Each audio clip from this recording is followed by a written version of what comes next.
como a gente tem que fazer, então, para vencer esses desafios, né? Nós temos que assumir uma postura e ficar firmes nessa posição, nessa postura, porque existe uma identidade sobre a nossa vida cristã que nós precisamos viver, colocar em prática. Romanos 12, 2, o apóstolo Paulo, escrevendo à igreja em Roma, diz o seguinte: não vos conformeis com este século, mas transformai-vos pela renovação da vossa mente. Eu e você não podemos, meus irmãos, de maneira alguma, ser pessoas conformistas, que se conformam com tudo que está acontecendo, que acha tudo natural. Nós não podemos. Talvez em alguns assuntos nós não podemos falar, nós não podemos postar, mas dentro de nós, dentro da nossa postura, posição bíblica, nós não podemos nos conformar. Estamos vivendo, meus irmãos, um mundo onde o certo muitas vezes é chamado de errado e o errado é tratado como normal. Há ambientes que sufocam a fé, desgastam a mente, tentam esfriar nosso relacionamento com Deus. Existem ambientes extremamente tóxicos que nós não podemos estar ali, simplesmente. No trabalho, na internet, nas amizades, na família, ou até dentro de alguns lugares religiosos, somos pressionados diariamente. E a pergunta que nós podemos dizer é a seguinte: como continuar fiel a Deus em um ambiente corrompido? A Bíblia mostra, irmãos, que homens e mulheres de Deus também viveram cercados pela corrupção, mas permaneceram firmes porque aprenderam a cultivar intimidade com Deus acima das circunstâncias, mesmo vivendo naquele ambiente corrupto, onde o mal parecia que vencia, que era vencedor em todas as questões. Esses cristãos permaneceram fiéis aos princípios bíblicos, à palavra de Deus. Então eu quero compartilhar com vocês algumas práticas que nós precisamos ter, apesar desse ambiente tão conturbado, onde eu disse que o certo muitas vezes é chamado de errado e o errado é tratado como algo normal. E ponto. E se você for falar sobre isso, você é considerado como uma pessoa que é intolerante, que não aceita, e outros nomes, né? Outros adjetivos. Então, primeiro, como é que a gente pode vencer isso? Decida no coração não negociar sua fé.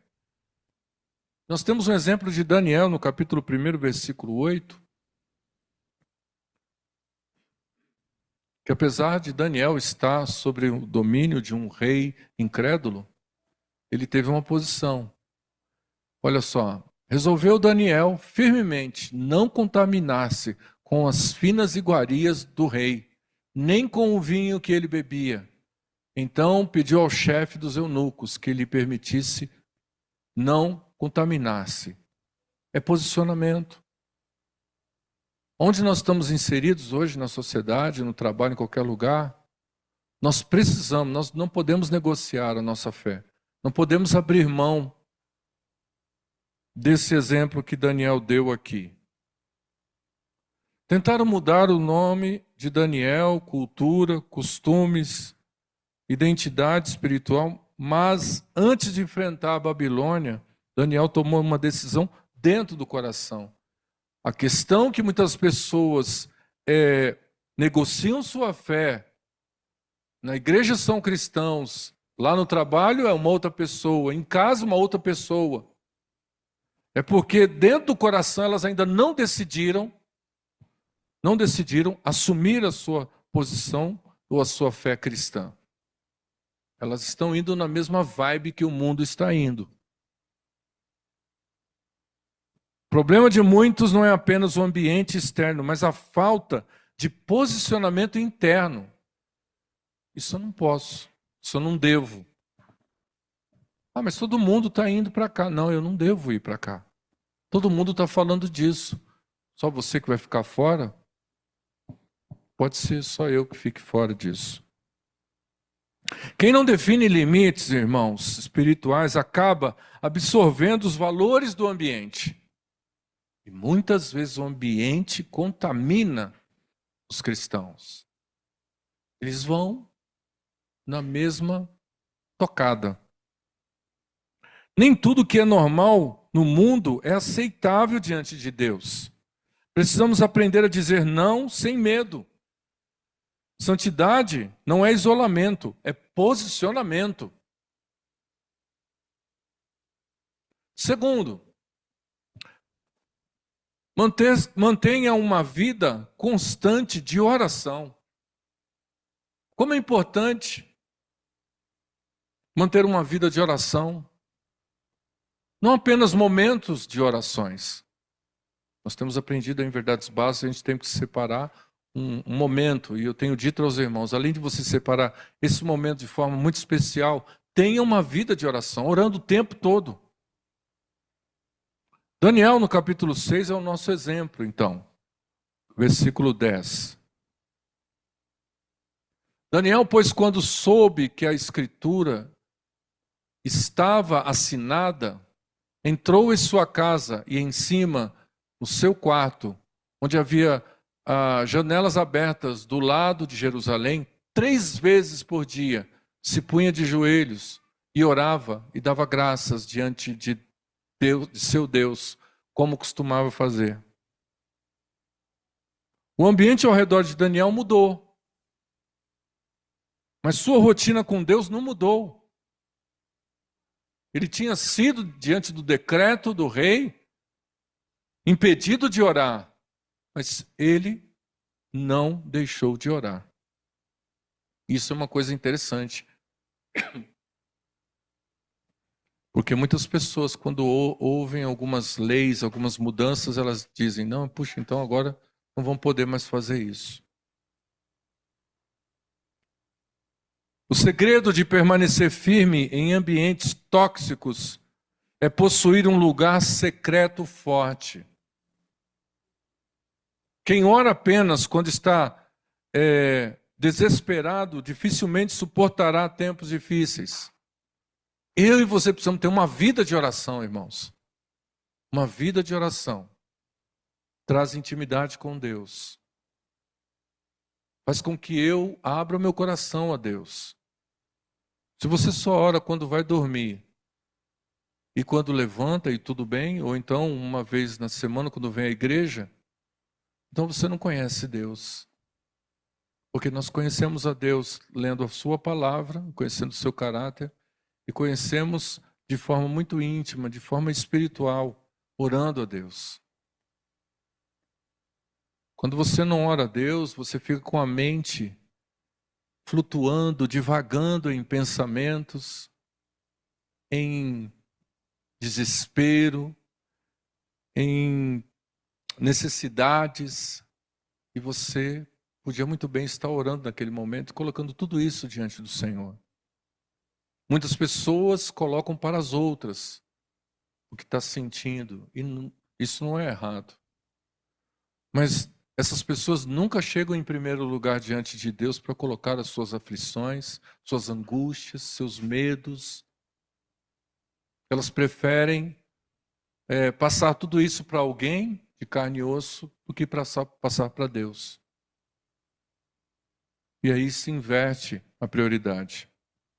Quem ora apenas quando está desesperado dificilmente suportará tempos difíceis. Jesus também buscava lugares de oração, mesmo cercado por perseguições e oposição. Então está aqui o maior exemplo de oração, Jesus. Ele sempre destacava da multidão, das pessoas que vinham atrás dele, e orar.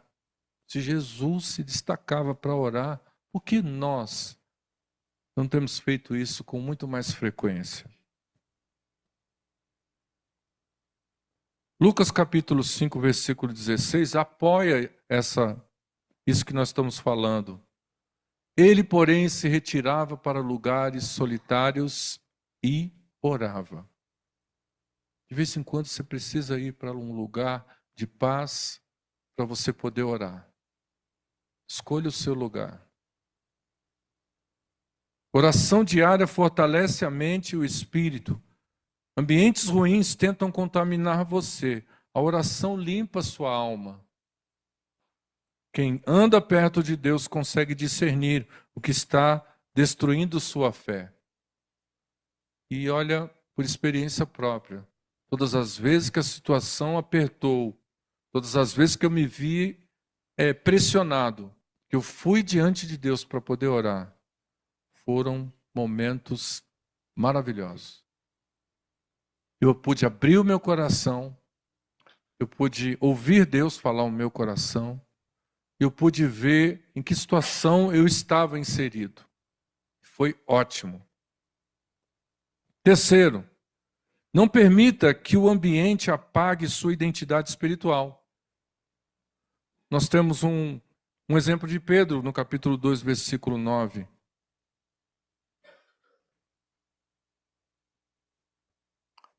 Ele, 1 Pedro capítulo 2, versículo 9.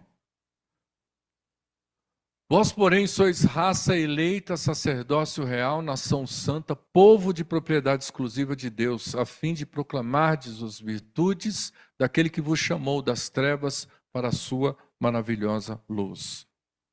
Ou seja, existe uma identidade espiritual. Nós somos o quê? Raça eleita, sacerdócio real. Então essa é a sua identidade. Não aceite menos. Não aceite que você é menos que isso. Foi Deus que elegeu você assim. O mundo tentará fazer você esquecer quem é. Ah, você é aquela pessoa, porque eles vão olhar para o nosso passado. Mas Deus nos traz a identidade no dia de hoje. Muitos começam bem com Deus, mas aos poucos vão se adaptando ao ambiente. O ambiente vai contaminando.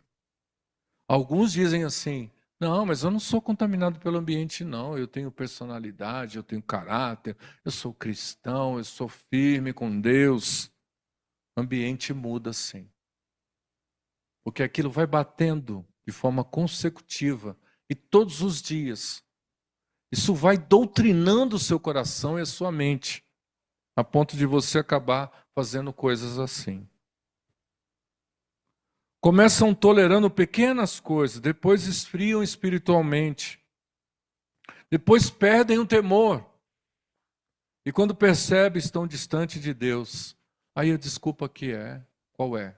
Sempre é a igreja, é o pastor, são os irmãos. E até alguns têm razão em algumas dessas desculpas.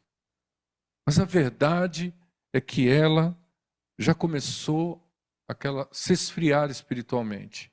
E aí, como aquela pessoa que está acuada, sendo questionada, poxa, sua fé, você não é mais cristão, é por causa do irmão da igreja, por causa da irmã da igreja, por causa do pastor, é a liderança, são todas as pessoas, menos ela nunca tem culpa.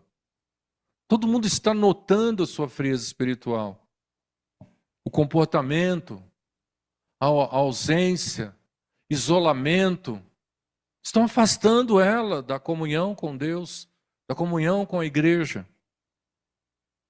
E quando percebe, já estão distante.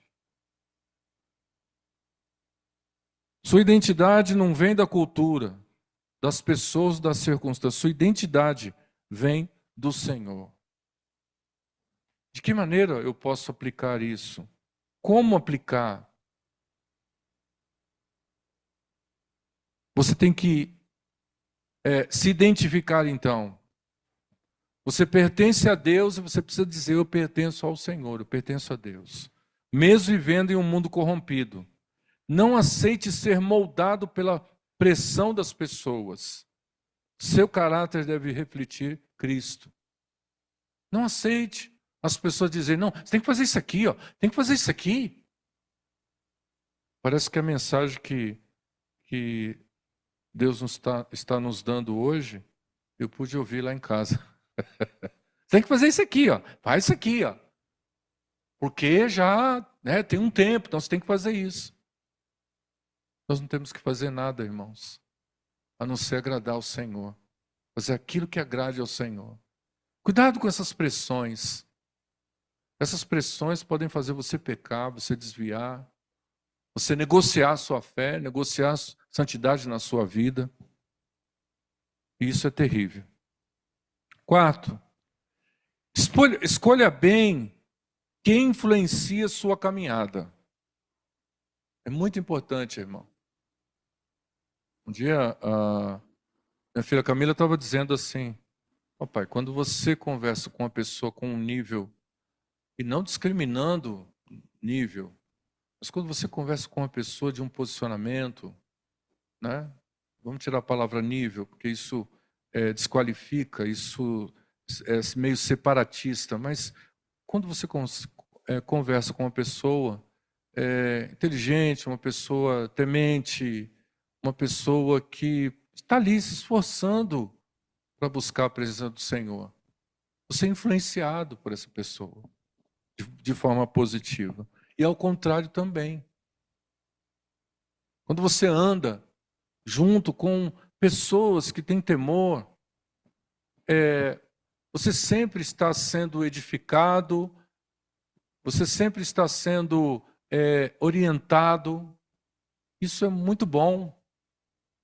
Mas quando você anda com pessoas que não têm esse perfil e não têm essa prática, é muito ruim, porque todos os dias andando com aquelas pessoas que estão falando, né? Estão falando mal do chefe, estão falando mal da esposa, do marido, dos filhos, sempre, todo dia.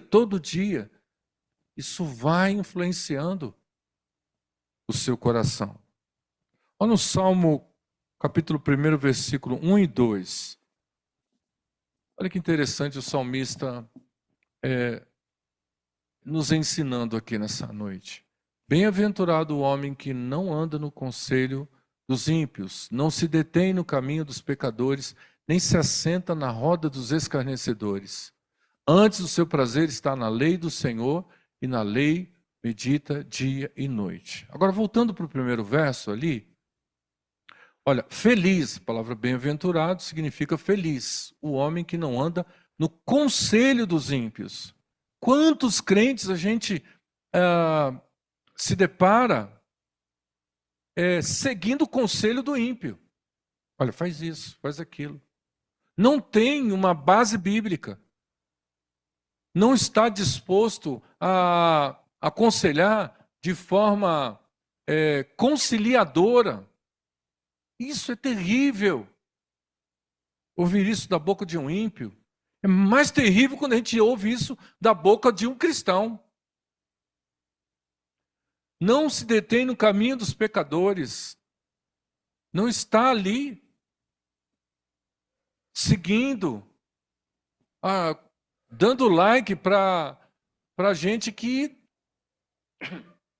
não tem temor, não tem santidade na vida. Nem se assenta na roda dos escarnecedores. É um momento de parar e outro momento de parar e permanecer. Ambientes corrompidos influenciam através de conversas, amizades, conteúdos e exemplos. Nem toda companhia aproxima você de Deus. E dessas você tem que tomar cuidado. Há pessoas que drenam sua fé. De que forma elas vão drenando sua fé? Não sei não, isso aí não vai dar certo não. Não vai dar certo, Deus já colocou no meu coração. Tem uma palavra, eu tenho estratégias, né? Não estou fazendo de forma cega. Ah, não. Conheço muita gente que não deu certo. Zombam dos princípios bíblicos. É assim que está escrito? Ah, mas a Bíblia tem que ser atualizada para os dias de hoje. A gente ouviu isso, irmãos, de um pastor que fez teologia. Dá não. De um membro, tudo bem, mas se eu ouvir de alguém que faz parte do corpo eclesiástico, a Bíblia tem que ser atualizada com atualização moderna. Existem algumas coisas que já não cabem. Além delas zombarem dos princípios, elas normalizam o pecado. Pecado é pecado, e está lá na Bíblia. Ah, mas aquele teólogo falou que não, mas está lá na Bíblia, está na Bíblia. Eu não me importo com o teólogo, não vou sob essa direção. Porque se você quiser justificar o seu pecado e continuar fazendo o seu pecado, você pode. Você pode até lá na Bíblia encontrar algumas coisas que apoiam você segundo a sua interpretação. Mas eu quero dizer que vai continuar sendo pecado e não vai mudar. Isso só vai corromper a sua vida. Isso não significa que devemos odiar pessoas, mas discernir o tipo de influência que essas pessoas estão tendo sobre a nossa vida. Por isso você precisa ficar atento. Paulo, na primeira epístola de Coríntios, capítulo 15, versículo 33, ele aconselha a igreja assim: não vos enganeis, as más conversações corrompem os bons costumes. Olha aí, é só a minha palavra? Não, está escrito. Aí no ditado popular é: diga com quem andas, eu direi. É, aquele dizer de borracha de caminhão. Como nós vamos aplicar isso então? Esse quarto ponto. Certifique-se de que pessoas que alimentem, certifique-se de pessoas que alimentem sua fé. Ouça mais quem edifica do que quem destrói. Preserve sua mente espiritual. E preservar a mente espiritual vem através do olhar, do ouvir. Tem coisas que você precisa mudar o canal. Tem coisa que você precisa adiantar no filme. E aí a minha ideia não é, não assista nada, não veja nada. Se eu ver, eu vou me corromper. Não. Jesus, ele nos salva, nos limpa, santifica e nos manda de novo para pregar o evangelho lá. Então você precisa fazer o quê? Ter o domínio próprio, o discernimento, para saber que aquilo não convém a você, não cabe a você. Se não cabe a você, se não convém a você, desista daquilo. Tira fora. Exclui. Quinto e último. Lembre-se, Deus honra quem permanece fiel. Em Apocalipse, capítulo 2, versículo 10. Através de João, Deus está dizendo o seguinte: não temas as coisas que tens de sofrer. Eis que o diabo está para lançar em prisão alguns dentre vós, para ser dispostos à prova. E tereis tribulações de 10 dias. Ser fiel até a morte e dar-te-ei a coroa da vida. Nas 7 cartas que Paulo, na ilha de Patmos, escreve e menciona, sempre ele está dizendo no final: ser fiel até a morte e dar-te-ei a coroa da vida. Seja fiel.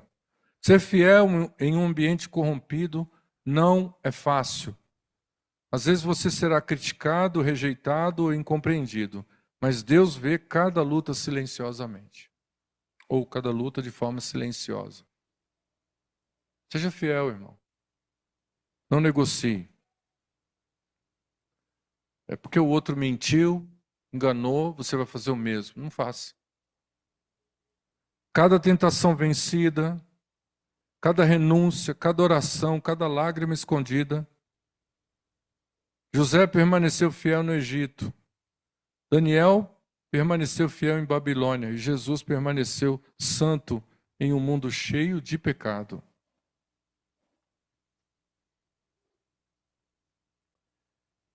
Se eles permaneceram, nós também podemos permanecer pela graça de Deus. Não com nossa força, nós não temos, mas através do Espírito Santo, através da mensagem, através da oração dos irmãos, da igreja, nós vamos conseguir, amém? E a conclusão é a seguinte: o ambiente pode estar corrompido, como está nos dias de hoje, mas sua comunhão com Deus não precisa estar. Fique firme. A escuridão no mundo não pode apagar quem decidiu andar na luz de Cristo. E é lá na escuridão que você vai brilhar. Vai haver um momento em que aquelas pessoas que criticam vão pedir para você ajudá-las. Vão pedir conselho, vão pedir oração, porque elas sabem, apesar, né, de toda zombaria, apesar de toda acusação, de toda retaliação, eles vão procurar você. Quanto mais difícil for o ambiente, mais profunda deve ser sua intimidade com Deus. Não permita que o mundo molde sua fé. Permita que Deus transforme seu coração diariamente. E a frase aqui final é a seguinte: quem anda profundamente com Deus consegue permanecer puro até em meio à corrupção do mundo. Um testemunho final, melhor dizendo. Época de eleição, os irmãos sabem que sempre aparece alguém aqui de algum partido. E em uma dessas eleições passadas, apareceram duas pessoas. Aí o irmão, então, pastor, tudo bem? Como é que você está? Estou bem, né? Com as lutas, com as dificuldades. Né? O irmão não está precisando de alguma coisa na igreja? E na época nós estávamos precisando, em matéria de som, muita coisa. Falei, por quê? Não estou entendendo. Eu estava entendendo, mas eu usei a parábola de não estou entendendo. Aí ele disse, porque nós estamos trabalhando com, não sei se era vereador ou deputado na época, que ele está abençoando as igrejas, os pastores. Né? Basta indicar o nome dele e nós vamos abençoar. Ou seja, eu teria que trocar o rebanho do Senhor por algumas migalhas de dinheiro para poder comprar um som, para poder fazer algumas coisas aqui que nós precisávamos. Aí eu disse, ó irmão, você... Ainda chamei ele de irmão, né? Foi um privilégio para ele. Eu disse, olha, você pode guardar o seu dinheiro, não vou querer não. Se você quiser, do mesmo jeito que eu faço com todas as pessoas que me procuram aqui, oferecendo um candidato, eu digo para elas, olha, dali do portão para fora você pode distribuir o santinho lá, que eles chamam de santinho, aqueles panfletos, né, com o número do candidato, nome e tudo, e você pode ficar ali, tá? Ah, a gente queria deixar, eu falei, não quero que você deixe nada, você pode ficar ali fora. E não aceitei. Eu estou dando esse testemunho porque talvez você tenha enfrentado algo assim, né? Ou talvez pior, porque as pessoas elas tendem a entrar no campo da necessidade. É assim que elas fazem. Elas entram dentro do campo da necessidade na nossa vida para negociar com a gente algo que é errado. E o que nós temos que fazer é ficar firmes. Até a volta de Cristo ou até a nossa morte. Amém? Vamos orar. Querido Deus, eu quero te agradecer e louvar, Senhor. Isso que eu estou dizendo não é privilégio meu, mas é algo que todos nós precisamos fazer. Ajuda-nos, Pai, para sermos fiéis, para não abrirmos mão de negociar a nossa fé, nosso caráter cristão, com as iguarias que o mundo oferece, assim como foi com Daniel. Ele não abriu mão do seu posicionamento cristão. Ele ficou firme e Deus o exaltou. Peço que o Senhor nos ajude, no nome de Jesus. Amém. Amém? Glória a Deus. Se você tem um pedido de oração, por favor, faça agora, para a gente orar todos juntos por isso.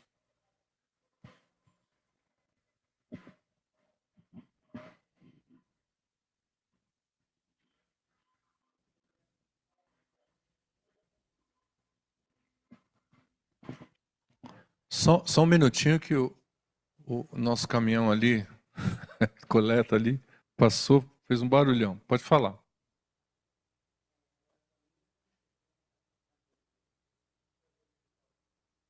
Ok. Uma Hilda, depois uma Camila.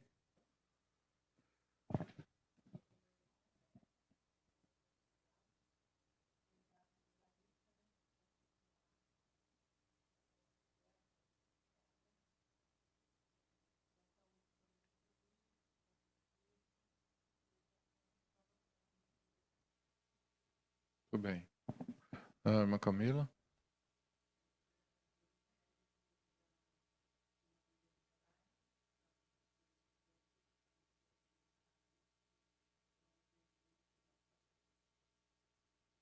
Ok. Mais alguém? Irmão Selmo lá, depois o Darcy, depois o Getúlio.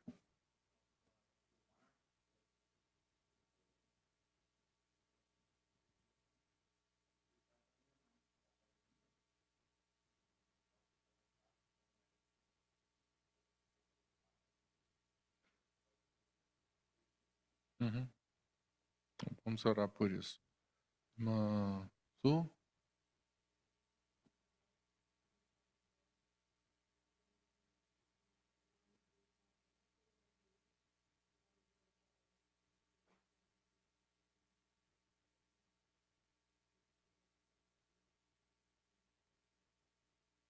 Ok. Irmão Getúlio.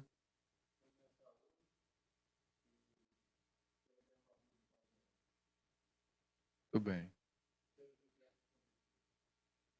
Jefferson.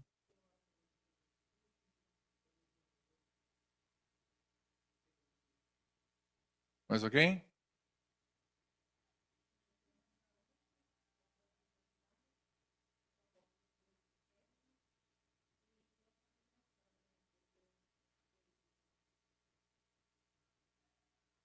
Primo dela, né?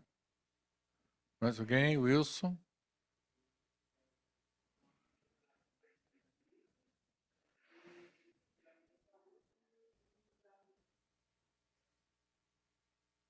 Vamos orar juntos então, meus irmãos? Se puder ficar em pé. Nós estamos no final. Quem pediu oração aí também no grupo? Nós temos um número de 2.000 pessoas.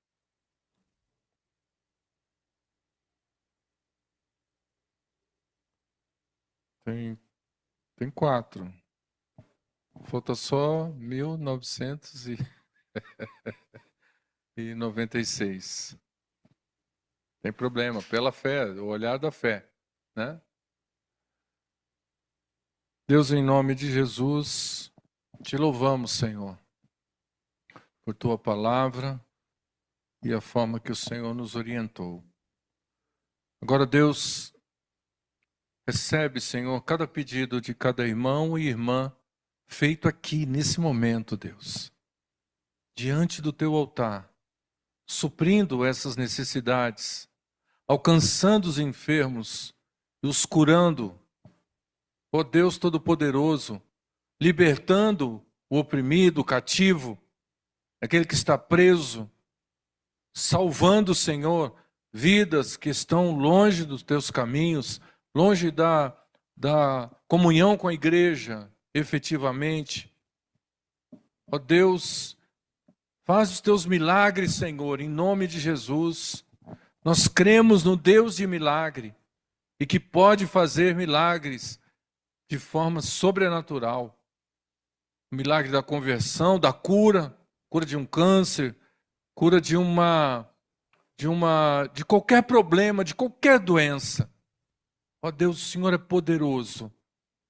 Nós temos ouvido e visto o quanto o Senhor pode fazer na vida de um homem, de uma mulher, de uma criança, um adolescente, de um ser humano. Nós sabemos que o Senhor pode fazer, se o Senhor quiser. Então, Deus, que o Senhor queira nessa noite fazer o teu milagre da cura, da conversão, da libertação, no nome de Jesus. Dos nossos parentes, amigos, dos nossos irmãos, vizinhos, de pessoas que nós trabalhamos e conhecemos. Deus, em nome de Jesus, realiza os teus feitos, Senhor, pois o Senhor é bom e é maravilhoso. Tira toda a preocupação do nosso coração acerca dessas questões que nós estamos pedindo, Senhor, porque isso também